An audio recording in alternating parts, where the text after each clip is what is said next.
Thank you for joining XRO, which is India's first AR/VR podcast. And today I have Mr. Brent Davis.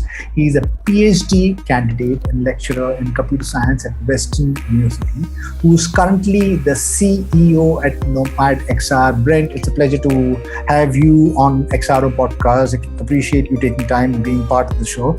So you are a lecturer and you're also the CEO of Nomad XR. So would you want to talk us through your journey of artificial intelligence, machine learning, virtual reality, Nomad XR?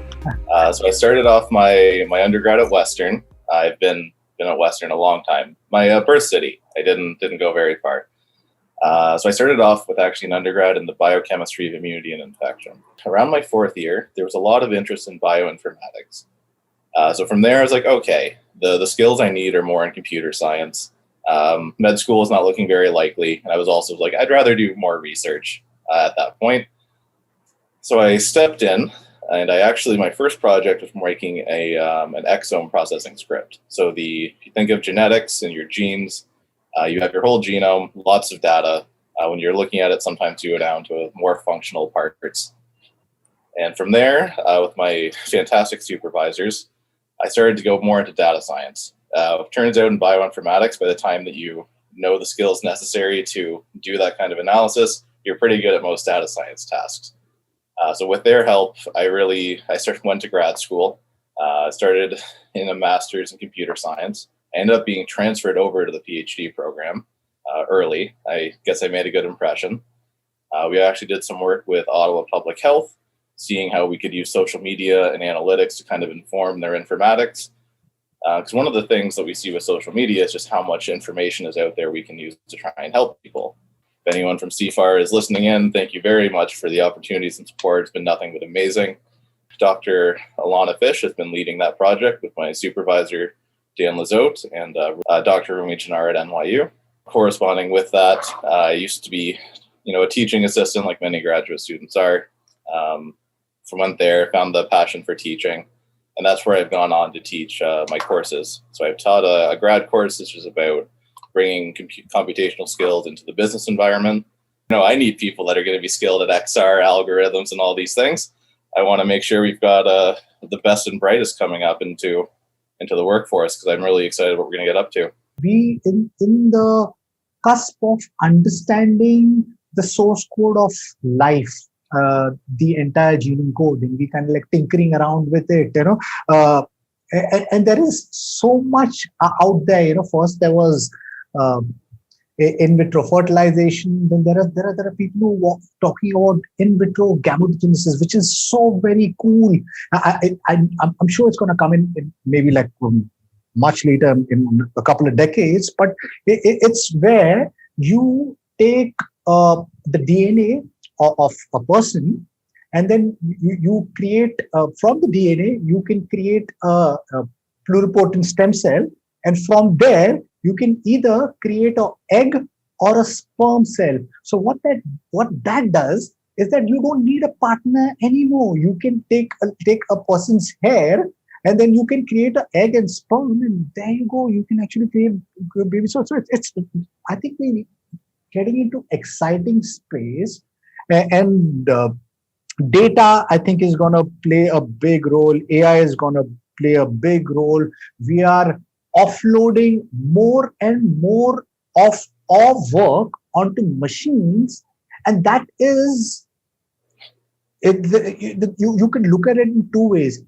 Obviously, it is, creating transformations in our businesses, because there's so much data which can be passed, and into extremely useful data. But the downside of that is that we are slowly going into a world of automation, and or data or decisions, human decisions, are being offloaded onto machines. What are your views on something like that? When eventually, because of COVID, suddenly everybody's got to know that, the importance of emerging technologies and stuff like that, and social distancing will create more automation. We will offload more and more work or human work onto machines. Where does that lead us? So you hit on some really fantastic points there. And I, as someone with a big academic background, I always have to stress too, or one of the reasons we need so much data is these systems, like our genes, everything is so complex. We need everything we can to make sure we're not doing something unexpected. Like all of those techniques are so fascinating, but that's why we need the data too. But yeah, I really think we're into the age or on the cusp of the age of personalized medicine. Never before have we been able to look at someone's like own genetic information and other things so closely and try and figure out what actually works for them. We've been in an age where we work off correlations and patterns we can get out from population data, and we just haven't had the tools. I mean, all the doctors out there are trained to do the best they can, and it's part of the scientific community's job is to find them the new tools and say, hey, this actually works better. Here's the evidence, and for them to make that call that this is something they want to include in their practice. So that's where I see us going. Is we're right on that age where we have so much information. Like we're in the information age. That's our lifeblood. Every one of us. So we're finally in the age where we have all that, and now it's the job of, okay, let's get the scientific method out, let's get the rigor out, let's make sure this is actually going to help someone. Explosion in AI, deep learning certainly helped move that. All of data science has come to prominence.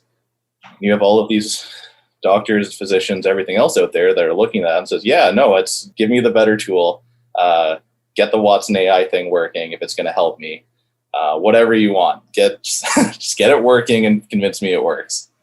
Right. Yeah, I think we'll be getting into that exciting space where it's super exciting, but also equally scary. And I guess for the first time, we need to have a collective conversation and involve everyone on the future, which is coming faster than our imagination, because there's so many things are happening. There was maybe, if you just kind of look back like 2 decades back when internet was not so big, everything was in a linear space, and it used to take quite some time to kind of to build an innovation. Today, India, there is like people in the most remote places, they're building some really, really cool things. And it's not just India, I think it's around the world. I think internet has democratized education and created that opportunity for anyone and everyone with a desire and intent to go beyond of what the traditional world confines us to.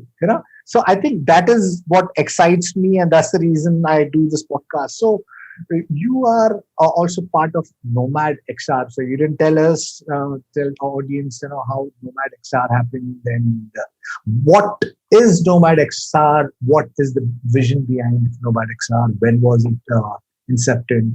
Things like that. We really saw the future in enterprise. Okay, what's the enterprise space? We saw a lot of training apps, a lot of collaboration apps.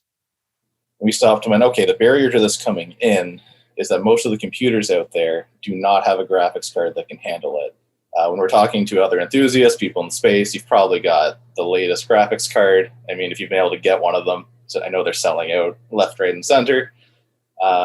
We went and that's not going to be in an office. We're not going to get your average office space to be like, okay, let's buy a $1,200 graphics card and then get the headset on top of it. So we built our design and our planning around this idea that whatever we need to do, we need to supplement what can't be a new computer, what needs to work with what's out there. And that's where we started building out what I call our after office app. And that is what that is that's a connection between a fairly generic standard computer that doesn't have a lot of hardware, but it lets you take it into VR space. Looking around at everything now, like everyone's work has been disrupted. We're all, if you are still in an office, you're one of the rarity ones because we've mostly been sent home. Depending on where you are, at least here in Canada, definitely most people are working from home right now.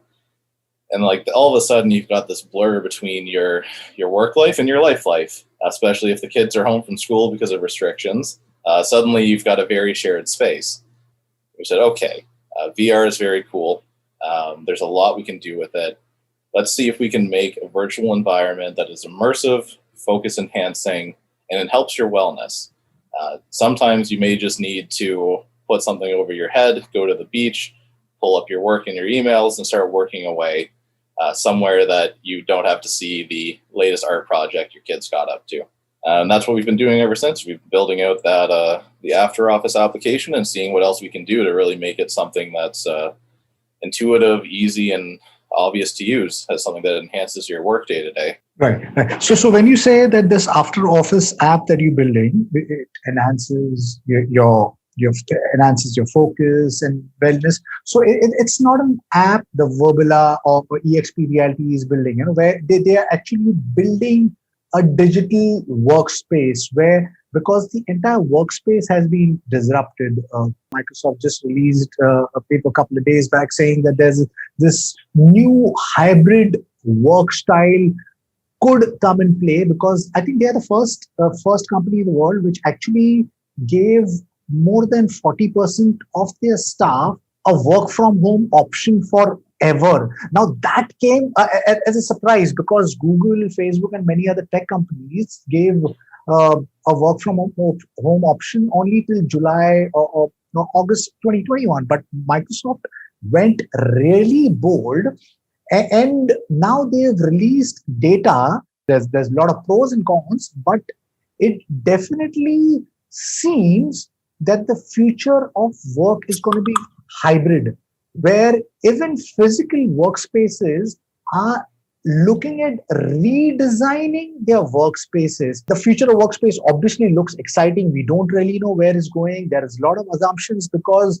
I think maybe this 21, 22 could be just understanding the pattern, and then maybe the rest of the world will follow, because I think that's the way it always works. I mean, there's a leader or a big company says that this is what works, and most of the time they're always right because they're supported with data, and I guess the rest of the world follows. Where do you think the future of work is going? A. B, can you talk a little bit more about your app when you say focus enhancing wellness? Can you talk a little bit more about that also? Explain now. I think you're definitely right with the future of work, because I think they looked at the data.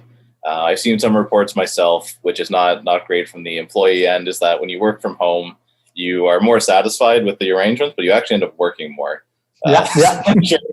I'm sure that's but you know what, that works for the organization. I guess that's the reason they've taken the decision. So it was not a decision based on the comfort of their employee, that they don't need to, they cut on the travel time, they cut on the stress, but more that it's the data. The data suggests that they're clocking in more hours, they're getting more productive, but the employees obviously are getting frustrated that they're talking more. So there has to be some kind of a common ground where it helps the employees as well as the organization. So please, extremely sorry for interrupting.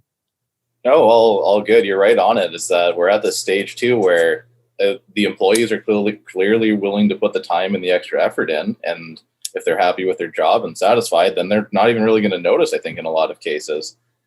Especially I come from academia. If you're not working all the time, you're one of the odd ones. We're all kind of here pursuing our passions. So certainly the hours here can be very long, but it's all self-inflicted. You do it because you want to do it. I know people that have like a 3-hour commute every morning to the office. So even just taking that out, 3 hours each way, yeah, of course they'll put in another 2 hours. That seems like a fair trade-off. So that's where I see the after office app coming in, is it helps provide that separation. Because at some point, we all know it's no matter how hard you work, you eventually need a break. You need to take something off. So I see the benefit for making sure that we all are long-term productive and helping create some separation. And that's what I think the after office app in some ways can help. And it's the other part with the wellness too is, especially when we're stuck inside and can't go anywhere, you can't even go down to the coffee shop down the street necessarily. It might not be letting people in, or you pick it up from the door. So we may need something to spice up kind of the variety around there. And that's one of the things we're working on. Is right now we only have a couple environments ready to go, but we're planning on adding more places that you can situate yourself to kind of find, this is where I want to work today. Do I want to work on the golf course? Do I want to work on the beach? Do I want to work in an underwater aquarium? Do I want to be on an island? whatever works for you. Like I think that's where we're coming into. And I see a lot of benefit for businesses as well. Normally there's some kind of budget for decorating your office and all these other things. The nice part about VR stuff is that it's not physical and doesn't have that material cost associated with it. So you can get a very fancy looking office without having to put in the budget for it.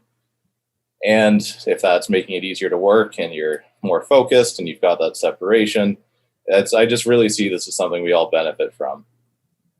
Right.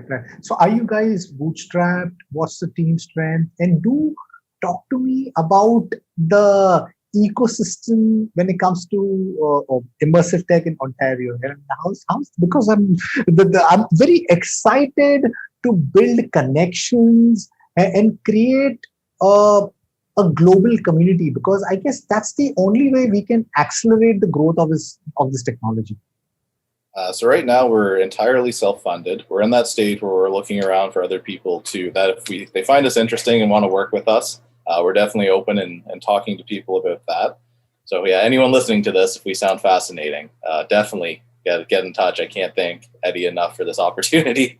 And as for the ecosystem here, it's in a lot of ways I see it very, very budding. We have some kind of hubs here for VR and AR. Toronto, Vancouver, Montreal. Those are kind of the innovation hubs. Those are the big cities here. I've heard a lot about Calgary too. I'd be wrong not to mention Calgary. So those are kind of the central innovation hubs, and I'm seeing lots of work on all kinds of very fancy immersive VR experiences. I know there's been some really cool VR arcade stuff out of Ubisoft. There's a lot of stuff going on, I think, with haptics and wearables, but I think especially in this day and age, the research is distributed. It's kind of spread out everywhere. You'll have these hubs or these people at a university, but they're actually collaborating with other universities. So I think what you were saying is starting to happen, especially with remote work, if we really do have this global tie-in, where we're starting to have all these labs connecting to each other across the place. We want to build the scene up here. We want to get more people interested, especially with the way things are going remote. And like you said, Microsoft, 40% working from home. They don't need a giant office anymore. It doesn't need to be in a big city. If those people like the small city environment, they're going to, and I kind of see that continuing. I think we're going to see a lot more people get interested in places like London, Ontario, because it's smaller. If you don't like the big city environment, if you do, fantastic.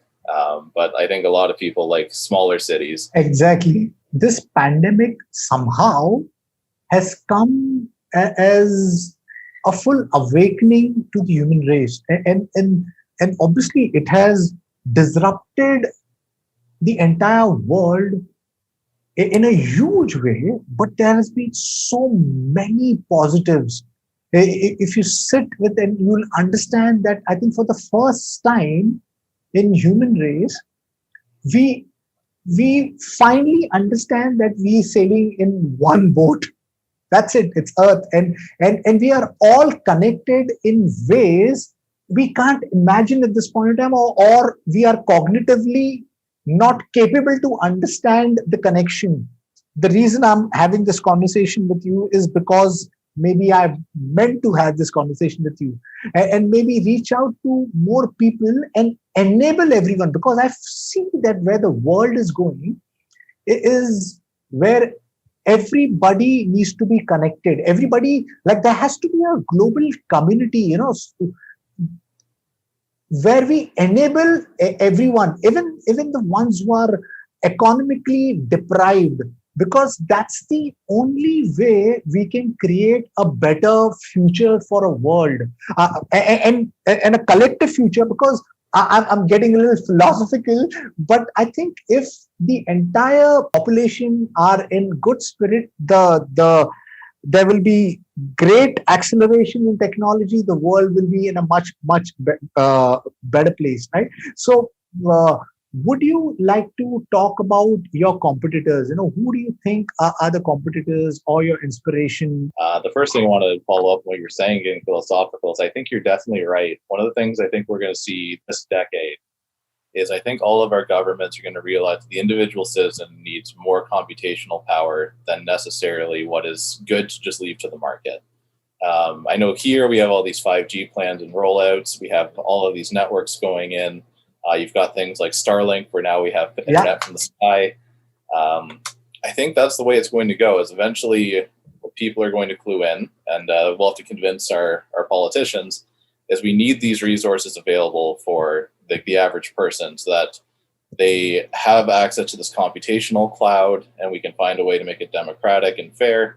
And then, the people, like you said, that don't have access to, so they can't walk out and buy $1,000 computer to even run fairly modern stuff. If we make that a public service so that it's out and streaming, I think that's the way forward. Especially as we keep training all these people to code, and we keep telling them it's so important. They need to be able to use it. So we can teach them all we want. If all they can get is a very fancy calculator, there's only so much they can do. The two that come to mind, and these, I have to really applaud these two that come to mind right away, because I think they opened the door for this. The first two that really gave us some sense this was going on and the potential is virtual desktop and big screen. They both give you that environment where you can connect a computer to your headset and start working in it. Like I said earlier, the big barrier we saw is that unless you're an enthusiast or you like to play video games and have the computer to support it, connecting the two is not necessarily easy. So that's kind of, those are out there, and I certainly am always happy to use them myself. These days I need to be testing our own, but before that, I was happy to be using those. And they really open the door to it. I know Virtual Desktop too has been doing all kinds of things to work towards getting wireless streaming and all these other connections. So those are kind of the competitors I see out there. And they really, I think, led the way for this becoming more of a thing to compete with and keep us motivated is Immersed has recently been coming out. And they're one that's doing something similar with the Quest. And I think they had that video that's been getting some attention where they've got phones now and plans for iPads coming in too. And that is the way I see this whole paradigm going, is more connected devices, more screens in there if you want them in there. I had some people kind of come over to me and be like, I think if you give them phones, we can't call this a productivity app anymore. But we'll see. Everyone's just different and works differently. Right. I certainly use my phone to send lots of emails and things. I'd be much happier to do it in a AR glasses, say 5 years down the road. But yeah, those are kind of the people I see out in the space. Speaking from experience, the problem of using a connection between the computers and getting these displays to be responsive and everything is not an easy task. So any would-be people that are sounding really inspired and whatnot, there's my word to the wise, is it takes you a while to get going. Start now. There is 5G, IoT, artificial intelligence. These technologies are now playing, they're converging with virtual reality, and I think will play a huge role in enabling extended reality. You have been a PhD candidate and lecturer in computer science at Western University. So how, according to you, artificial intelligence and machine learning is going to enable virtual reality? So one of the huge opportunities offered by 5G is that so-called edge computing. So if you get into the guts of AI and machine learning, training these models can take a long time and a lot of computational resources. Most recent language model that kind of got recent prominence, GPT-3. And it's a corresponding use in AI Dungeon 2 and all those other things. And everyone's seen some of the text videos by now of how it can make some cool stories. Training that is not feasible on the edge, but running inference or using tasks with it suddenly became possible because some of these people have gone out and made these huge language models and gotten them at a state where they're interesting. I have to put a little bit of academic smugness on and be like, well, they're not that good, but they're certainly better than they ever have been. Exactly.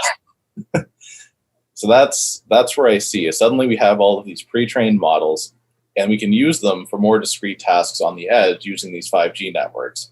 And that has some benefits too, is that it keeps it off the device. Because even though they're always getting better, the XR2 chipset for these headsets amazing. I'm looking for someone to put the Snapdragon 888 in the headset to see how much it pushes it. And that's going to continue, right? Just like phones, these are going to get stronger, smaller, more connected to these 5G networks. So that's what I'm really seeing, is that these devices are almost going to become receivers for this huge invisible computational network we've got around us. It almost seems like magic. I'm sure if you went back 20 years and you're like, we're going to beam in some AI model into the headset on your head while you wander around your house, they'd be like, I think you're crazy. So that's the future I see, is we suddenly have this edge computing. We can do all these other tasks. It's one of the ones that's very fascinating to me is, so in machine learning, you've got the three breakdowns, or four: supervised learning, unsupervised learning, semi-supervised learning, which sometimes you can have an argument about whether that's just supervised learning. That's why I said three. And reinforcement learning. And reinforcement learning in particular, I think, has a lot of use for XR because it can be very personal. You can get lots of data if you set the model and the training up right to get your own data and personalize it to you. So one thing I always mention, and then everyone kind of suddenly remembers and we straighten up, is our posture these days. We're all on computers. I'm actually at a sit-stand desk right now to try and get some more standing into my day. With all of these headsets in VR, by necessity, have gyroscopes. They know the angle, they know where you're looking. With reinforcement learning, one of the projects I'm excited in, or maybe someone probably already had this idea, so I'm hoping it comes out soon because I want to use it, is we're going to have all these systems to help adjust your posture so that while you're in VR, AR, etc., you have some sense of like, how am I standing? How is my posture doing? And that, I think, is actually going to be one of the passive ways these technologies can help us in our health. I am hooked onto my computer the entire day, because I constantly work and I have a serious back problem. And then, yes, I need to find a way where my desk can be sitting, standing, or maybe I need to like help myself. And then you said like reinforcement learning to adjust posture or help you with posture. How cool is that? These are small things, but could create such huge transformation. Technology is that tool which is now being able to help you, and maybe in the next few decades, when it actually matures, will play a huge role in the evolution of mankind. Your bio reads that you believe XR is the next step in enhancing human cognition. Could you talk a little bit about that? So when I talk about enhancing human cognition, we have to kind of go back a second. So say we have a task. We want to do something like long division. If all you have on you is yourself and nothing else, say that you're someone's like, can you do long division in your head, and you have to prove it, you can often do it, but it takes you a long time, and it's very cognitively demanding. All of our attention has to go on to what are the numbers, what's the remainder, how do I carry that over? It's a very hard task.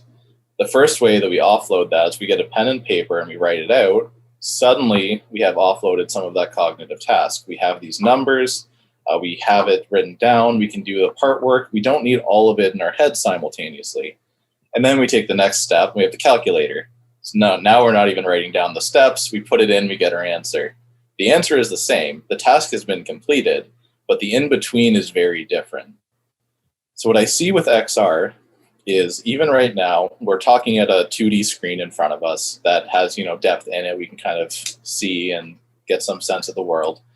And that's where we offload a lot of our thinking, is we have spreadsheets, they hold the numbers, we have pre-made macros so that we can reuse them, and that's also offloading our thinking.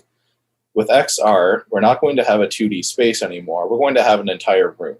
You can put an entire room around you. You can design the tools you need to hold this information, keep it in a way that makes sense to you, have all these things at hand. And that is one of the views of cognition, I think, that's really been emerging. It isn't always intuitive. It's very tempting to be like, oh, I'm so smart because I can do all these things in my head. I've come around to be like, oh, I'm so smart because I know all of my connections, my network, and my methods and tools, and I can do that thing 2 times faster even than you could have done it in your head on your own. So that's where I see it really opening human cognition, is we have all of this environment around us. We can add new tools into, we can use this to offload different parts of our thinking that are cognitively demanding. And especially with AI, and we always need to be careful with this, we can offload some of the processing and pattern recognition to those systems and really automate a lot of those processes. Like if the kind of dream scenario, I think, in AR, VR, etc., and this is a long time coming for anyone listening, I don't think this is a near one, is eventually we're going to have systems that kind of figure out some of our own patterns. If you want them to, you might not want the AI to figure them out for you, and say, okay, I know you're about to do this. Let me move these screens around. Let me move this. I know you're about to do this task again. And every time you do this, you configure your work environment like this. Let me just do it.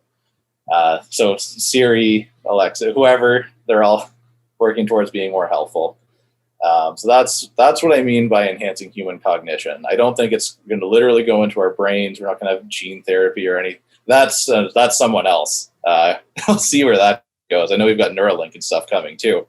But that's what I mean, is we have all of these cognitive structures we can use and take advantage of. And it's not literally upgrading our, like, the RAM in our brain, but it's like we're having more RAM around us that we can use freely to actually offload this thinking onto. And that's where I'm really excited. I think XR is truly unique in that we've never had a way to kind of customize the world around us to adapt to the tasks we want to do. And we're such a skilled economy these days. Like all the really great jobs or the fantastic ones, they are very skilled, very information heavy, and they involve lots of complex cognitive tasks. Unfortunately, these days, even if you are Paul Bunyan and you can cut down an entire forest in like a couple hours, you're still not going to be doing as much as someone that's mastered all these finance algorithms, right? There is so many things which is happening. You mentioned about the finance algorithms. These things are just we just scratching the surface. And when it actually matures, it's like I said earlier. It's scary as well as exciting. So Brent, it was a pleasure to talk to you and get your insights. Now there are a lot of people who don't really know about augmented reality, virtual reality, mixed reality, artificial intelligence, or what these technology could do in the next 5 or 10 years. So to those audience who are listening at this point in time, how would you convince them to leverage, adopt, and adapt technology, emerging technology, be it AR, VR, MR, or artificial intelligence right now to build a preferred future? People thought the internet was going to be a fad.